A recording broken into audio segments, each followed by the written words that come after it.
သားတွေရဲ့ချုပ်ကိုက်မှုအောက်ရောက်သွားတဲ့ပုဂ္ဂိုလ်ရဲ့စိတ်ဟာ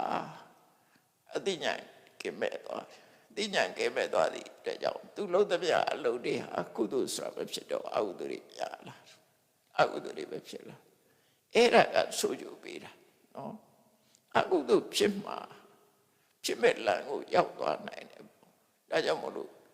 အကုသိုလ်နဲ့မပြောမိအောင်မြတ်စွာဘုရားအတ္တိပေးတာပဲဖြစ်တယ်တတိဝတ္တကတတိကိုလွတ်မထားနဲ့ကိုယ်ဘဝအခြေအနေကိုယ်ကိုသိနေအကုသိုလ်နဲ့မပြောနဲ့ကုသိုလ်နဲ့ပြောလို့ရတယ်စိတ်ကောင်းနှလုံးကောင်းနဲ့ကောင်းတဲ့အလုပ်တွေကိုပြောလုပ်ပြီးတော့ပြောနေကြတယ်လူတွေ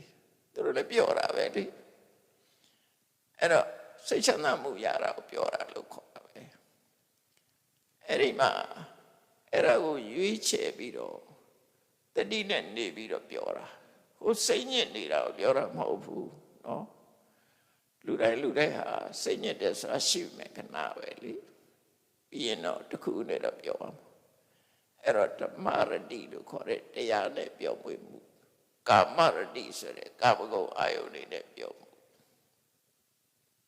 အဲ့ဒီပြောမှုနှစ်ခုတည်းပဲတပ္ပရတံရတိဓမ္မရတိစိနာတိဓမ္မရတိဆိုတဲ့တရားနဲ့ပြောမှုကပြောမှုအလုံးကိုလွှမ်းခြုံနိုင်ယူနိုင်တယ်လို့ဆိုတယ်။ဘာလို့လဲဆိုတော့ပြစ်ကင်းတာနော်ထာဝရပြောနိုင်သွားတယ်